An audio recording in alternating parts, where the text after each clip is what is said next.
बच्चों, आज की इस वीडियो में आप पढ़ेंगे नरेशन डायरेक्ट से इनडायरेक्ट कैसे बनाया जाता है। इसके बारे में हमने आपको अपने 2 पार्ट का वीडियो बनाया।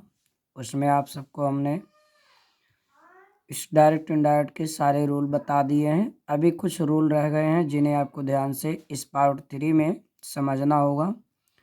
तो पार्ट 3 में आपको कुछ रूल हम बता रहे हैं, इसको ध्यान में रखते हुए याद करना पड़ेगा। वो क्या है, देखिए नियम क्या है। यहाँ देखिए पर्सन लिखा हुआ है और यहाँ लिखा है नॉमिनेटिव केस। नॉमिनेटिव केस माने सब्जेक्टिव केस, ध्यान देंगे।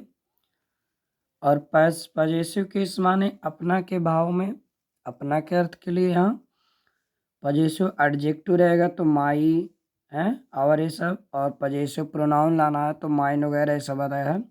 ऑब्जेक्टिव केस माने ऑब्जेक्ट वाला केस, आपको याद ही होगा। अब थोड़ा सा ध्यान से समझ लीजिए। फर्स्ट पर्सन आई और वी माना जाता है, ठीक है। तो आई और वी फर्स्ट पर्सन है। अगर आई हमारा सब्जेक्टिव केस है, अगर ये हमारा पजेसिव केस में जाता है एडजेक्टिव के रूप में, तो यहाँ माई होगा। या आप ऐसे सीधा समझिए, आई का पजेसिव केस अपना के अर्थ में यहाँ माई, और इसका प्रोनाउन पॉजिटिव केस में माइन होता है। तो ज़्यादा फोकस आपको इन्हीं पे करना, ये बहुत कम मिलते हैं। और आई का ऑब्जेक्टिव केस में जानते ही हैं। वी का पॉजिटिव केस आवर और ऑब्जेक्टिव केस अस होता है। और सेकंड पर्सन में यू केवल आता है, जिसे हमने आपको बताया था। जैसे आप अपने ऊपर उंगली रखिए यू, और आप अपना यू लिखिए, तो सेकंड पर्सन, आप first person, you second person. देखिए यू का पजेसिव केस योर होता है और ऑब्जेक्टिव केस यू होता है। ही का पजेसिव केस हिज और ऑब्जेक्टिव केस हिम। सी का हर, इसका जो है पजेसिव प्रोनाउन में हर्ष होता है और ऑब्जेक्टिव केस में क्या होगा, हर ही होगा। इट का पजेसिव केस जो होगा इट्स होगा। बाकी यहाँ प्रोनाउंस के जो इसके होते कुछ नहीं होता है। ऑब्जेक्टिव केस इट ही होता है। दे का देयर हो गया possessive case, them objective case. ये चीज़ आपको ध्यान में रखना था, इसी को हमने आपको समझा दिया, इसे आप याद रखेंगे। और change of other parts of speech को कैसे चेंज करते हैं, इसे थोड़ा सा देख लेंगे, क्योंकि ये बहुत ज़्यादा है, लिखना संभव है नहीं, इसलिए हमने सोचा इसको आपको यहाँ से ही बता दें। यदि रिपोर्टिंग वर्ब पास्ट टेंस में होती है तो रिपोर्टेड स्पीच में प्रयुक्त जो निकटता सूचक शब्द होते हैं उन्हें दूरी सूचक शब्द में कन्वर्ट कर दिया जाता है। इसको ध्यान में रखेंगे। निकटता जहाँ होगी उसको दूरी सूचक शब्द में कन्वर्ट, जैसे दिस माने यह, तो यह का दूरी सूचक वह होगा तो दैट। दीज है, दीज माने ये सब, तो इसका हो जाएगा दोज माने वे सब। और हियर का देयर, हैंस का देंस, नाउ का देन, दस का सो, टुडे का दैट डे, एस्टरडे का द प्रीवियस डे या द डे बिफोर, दोनों कन्वर्ट होता है। द डे बिफोर स्टरडे का हो जाएगा 2 days बिफोर। टुमारो का होगा द नेक्स्ट डे या द फॉलोइंग डे। और the day after tomorrow in 2 days time. Next week, the following week. Next year अगर है तो आपका हो जाएगा the following year. Last week या है लास्ट वीक अगर है तो द प्रीवियस वीक, या लास्ट ईयर है तो the previous year. A year ago, a year before, ठीक है। यहाँ देखें ए ईयर एगो, तो इसका हो जाएगा ए ईयर बिफोर या द प्रीवियस ईयर। ये हमारे सब चेंजिंग होते हैं, इन्हें आप ध्यान रखेंगे और नोट इसका बना लेना है आपको। और दूसरी चीज़ यहाँ पर एक और नियम है आगे। यदि रिपोर्टिंग वर्ब प्रेजेंट या फ्यूचर टेंस में हो तो रिपोर्टेड स्पीच के टेंस में कोई चेंजिंग नहीं होता है। ये चीज़ हमने आपको बता ही दिया है। और रिपोर्टिंग वर्ब को प्रेजेंट या फ्यूचर टेंस में रखेंगे जिससे कि टेंस चेंज की समस्या नहीं रहे।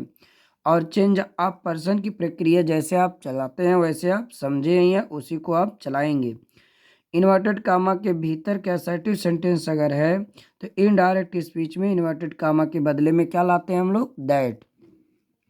इन्वर्टेड कामा के बदले में हम लोग क्या लाते हैं, दैट लाते हैं। इसको ध्यान में रखना है। इसके बदले में हम लोग क्या लाते हैं, दैट लाते हैं। जब रिपोर्टिंग वर्ब, आप जानते हैं ना रिपोर्टिंग वर्ब, कामा के बाहर वाली वर्ब, से रहा है या सेज रहे या सेट रहे, ठीक ना, और उसके बाद ऑब्जेक्ट रहे, ध्यान देंगे। तो से को किस में बदलते हैं, टेल में। देखिए से को किस में बदलेंगे, टेल में, और सेज को क्या हो जाएगा, टेल्स। सेट टू का क्या हो जाएगा, टोल्ड, ये ध्यान देंगे। यही आपका से टेल्स टोल्ड में बदलता है। तो इसको हम लोग टेल्स टोल्ड में बदल देते हैं। अगर ऑब्जेक्ट नहीं है तो रिपोर्टिंग वर्ब को ज्यों का त्यों छोड़ दिया जाता है। पर्सन चेंज करते समय नंबर और केस पर विशेष ध्यान देना चाहिए, क्योंकि ये ऑलवेज अनचेंज रहते हैं। सुविधा के लिए पर्सनल प्रोनाउन के सभी फॉर्म को नीचे टेबल फॉर्म में दिया जा रहा है, आप ध्यान से समझ लीजिए। तो ये टेबल फॉर्म वही है जो हमने आपको बता दिया, तो इसे आप ध्यान में रखेंगे और अपनी तैयारी बनाते रहेंगे। आइए अब हम आपको ट्रांसलेशन का इसका इनडायरेक्ट बनाना सिखाते हैं, कैसे बनाएंगे, ध्यान देंगे। तो देखिए लिखा है हमारे जो इधर रिपोर्टिंग वर्ब, हमें ऐसे सेंटेंस का बनवाएंगे जो प्रेजेंट में या तो फ्यूचर में होगा। तो लिखा है Ram says to me, comma inverted comma, I am his teacher. ध्यान से समझेंगे। आप हमारी इस डायरेक्ट इनडायरेक्ट की वीडियो का स्टडी करेंगे तो आपको सारे सेंटेंस समझ में आ जाएंगे बहुत ईजी से। देखिए हम लोग बनाएंगे, देखिए पहला काम तो राम है, राम को राम ही लिखेंगे, ये इनडायरेक्ट स्पीच, आप ऐसे हेडिंग डाल देंगे, ठीक। तो राम, अभी हमने बताया सेज टू है, तो इसमें क्या हो जाएगा, यस लगा है तो से के टेल होता है तो टेल्स हो जाएगा, TELLS। मी, कामा हटा के इसके जगह क्या हम लोग यूज करते हैं, दैट। आई आपका है कौन पर्सन, फर्स्ट, ध्यान से सुनेंगे। आई फर्स्ट पर्सन है। हमारा जो फर्स्ट पर्सन होता है, आपको संसूत्र याद होगा अगर, तो आप समझ रहे होंगे कि फर्स्ट पर्सन हमारा सब्जेक्ट के अनुसार, रिपोर्टिंग वर्ब के सब्जेक्ट के अनुसार चेंज होता है। तो यहाँ आई है तो रिपोर्टिंग वर्ब का सब्जेक्ट कौन है, राम। तो आप यहाँ जब कामा हटाएंगे दैट लगा, और यहाँ पर आई के जगह पे इसका सब्जेक्टिव केस राम ही लिखिए या ही लिख दीजिए, दोनों सही है, ठीक। अब आपका ये प्रेजेंट टेंस है तो ये प्रेजेंट टेंस में ही रहेगा, ध्यान देंगे।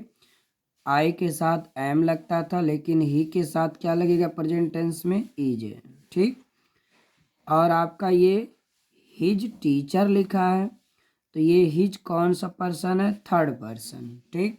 तो थर्ड पर्सन में कोई चेंजिंग नहीं होता है, तो he is his teacher, TEACHER।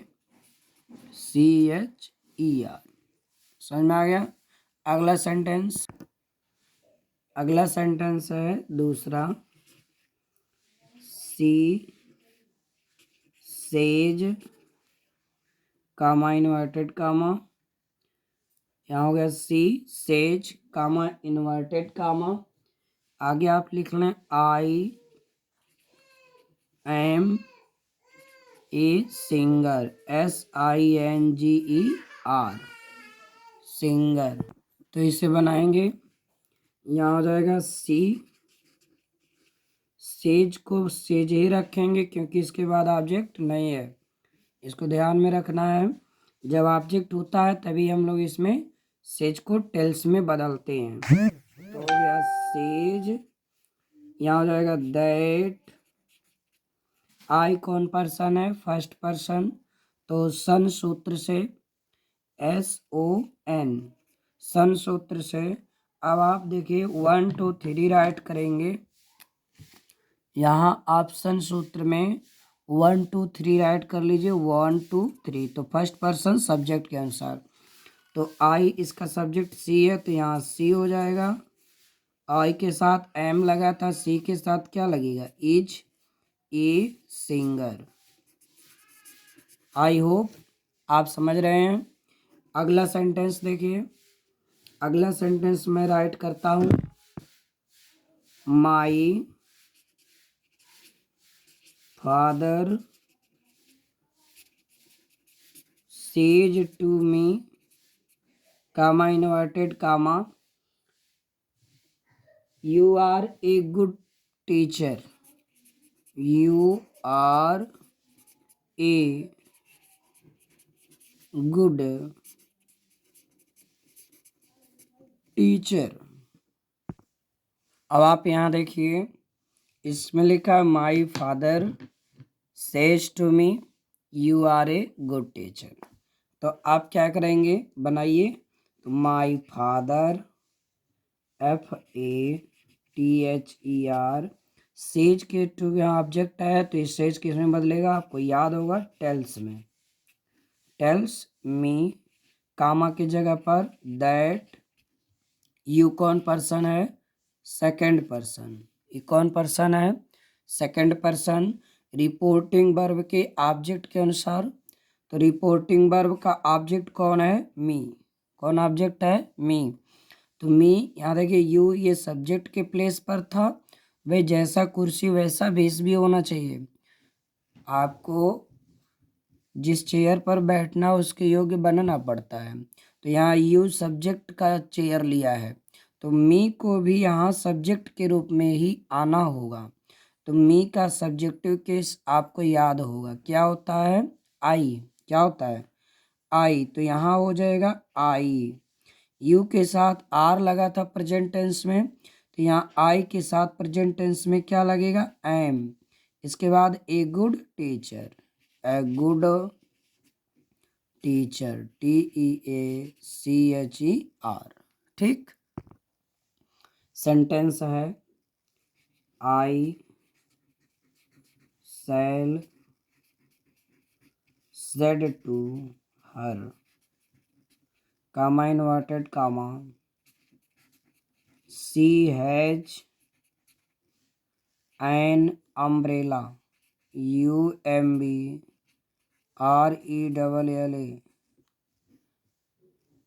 I sell set to her, मैं उससे कहूँगा कि सी एज ए अम्ब्रेला।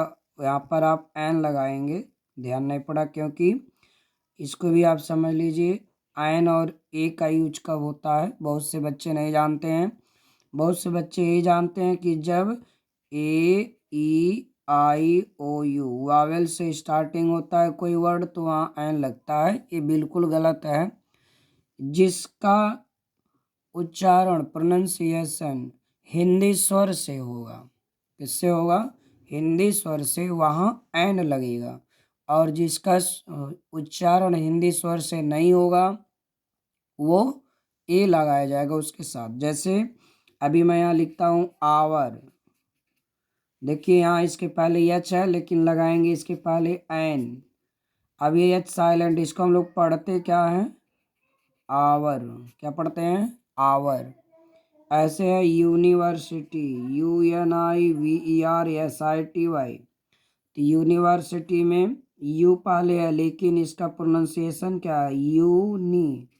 तो यह आ रहा है जो कंसोनेंट है हिंदी का, इसलिए इसके पहले ए लगेगा, भले यहाँ पर यू है। समझ में आ गया होगा, इसे ध्यान में रखेंगे। तो सी as an umbrella.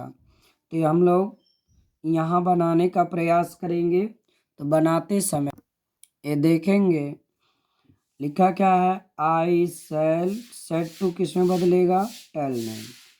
I sell said to के जगह पे टेल हर, कामा के स्थान पर दैट, सी थर्ड पर्सन है, कोई चेंजिंग नहीं होगा, सी हैज एन अम्ब्रेला। ठीक है, इस तरह से आप इसका ट्रांसलेशन देख रहे हैं, समझ में आ रहा होगा। सेंटेंस है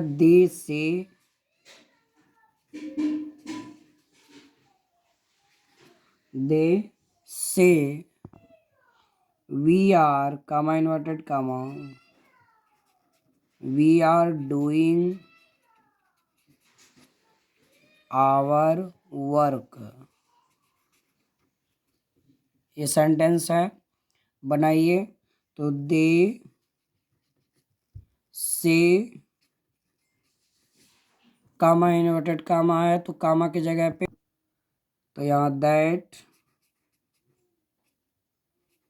वी हमारा कौन पर्सन में आता है, फर्स्ट में। ठीक है, आई और वी फर्स्ट पर्सन माने जाते हैं। तो ये सब्जेक्ट देखिए यहाँ पर है दे, तो यहाँ क्या हो जाएगा दे के साथ भी क्या लगेगा आर डूइंग आवर वर्क। तो इस तरह से आप इसका इनडायरेक्ट बनाना सीखें। और भी वीडियो अगले पार्ट 4 में हम पढ़ाएंगे, तो ध्यान से इन सबको पढ़ते रहिए, देखते रहिए। वीडियो फुल वॉच करने के लिए आप सबको थैंक्स।